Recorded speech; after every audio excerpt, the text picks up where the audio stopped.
et on peut pas s'en servir pour acheter tout le monde intervienne. C'est-à-dire que j'arrive, comme il dit, il veut faire un... C'est-à-dire quand il dépose les devises, la France n'a qu'à appuyer sur sa machine qui se trouve à Chamalières, parce que ça aussi, il faut le savoir. Ça se trouve à Chamalières.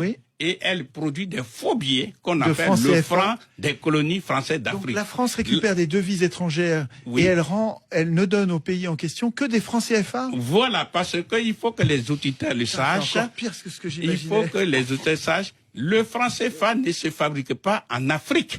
Le franc CFA, comme c'est une propriété à 100% de la France, se fabrique précisément à Chamalières, près de Clermont-Ferrand. À Chamalières. Toujours à Chamalières. Toujours à la seconde. Vous savez que c'est la patrie de Giscard d'Estaing. Près de chez Giscard d'Estaing. C'est un hasard. C'est un hasard quand même. Ce n'est pas un hasard justement. Vous êtes un Français. Vous êtes un Français. Vous savez très bien ce que ça veut dire. Giscard d'Estaing et autres. Deuxième conséquence logique. Vous comprenez que lorsque ils ont cet argent des Africains est confisqué, eh bien, une des conséquences majeures, puisqu'il faut qu'ils déposent les devises, alors ils sont contraints à une austérité budgétaire sans fin. Parce que le budget, c'est deux parties. D'un côté, les recettes, de l'autre côté, les dépenses. Déposer les comptes dans les comptes d'opération. Les recettes, c'est un poste budgétaire. Donc, on comprend bien les conséquences. On voit bien les Africains qui sont là, le budget de l'éducation nationale, un budget squelettique. Bon, ceux qui ont été en Afrique, ils savent très bien que les Africains sont entassés les uns sur les autres dans les bus comme des sardines, etc., etc. Vous remarquerez que dans tous les pays de la zone franc CFA, il y a une expression qui vient constamment. Il me manque les moyens. Quand en Afrique on dit il me manque les moyens, c'est qu'il me manque l'argent. J'ai été conseiller français à l'époque au ministère des Finances en Côte d'Ivoire plusieurs années.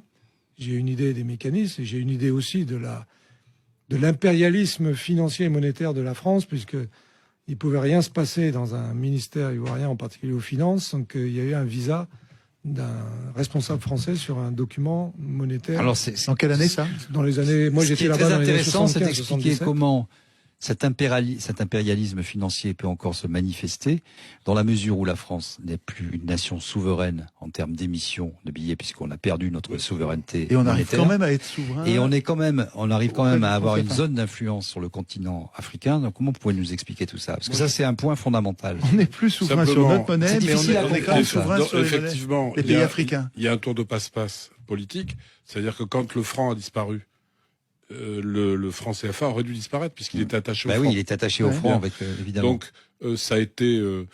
il n'était convertible qu'avec le franc, d'ailleurs. Oui. Hein, si je me souviens bien.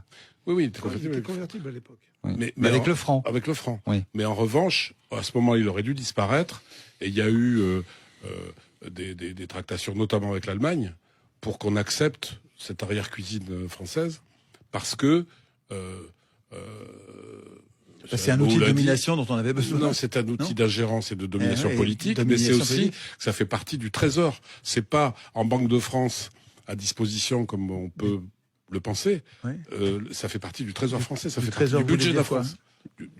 Du budget, ça fait partie des recettes dont on a besoin pour que les comptes soient équilibrés. Mais bien entendu. Parce que ça fait partie du budget de la France. Les exportations, les précieuses exportations rares et précieuses des pays africains qui se cassent la nénette pour être compétitifs, arrivent à vendre leurs richesses, leurs produits à l'étranger et qui en gagnent des devises. Des dollars, en gros. On leur en prend 50%. Comme si on exportait du cacao, du pétrole, leur en prend 50%, bien entendu. Et on leur donne en échange des bouts de papier que sont les francs CFA qu'on fabrique à vil prix à Chamalières. Et les devises qui sont entrées, elles font partie de nos comptes, elles équilibrent nos comptes. Absolument. Non mais c'est de la prédation, c'est de la prédation absolue, quoi.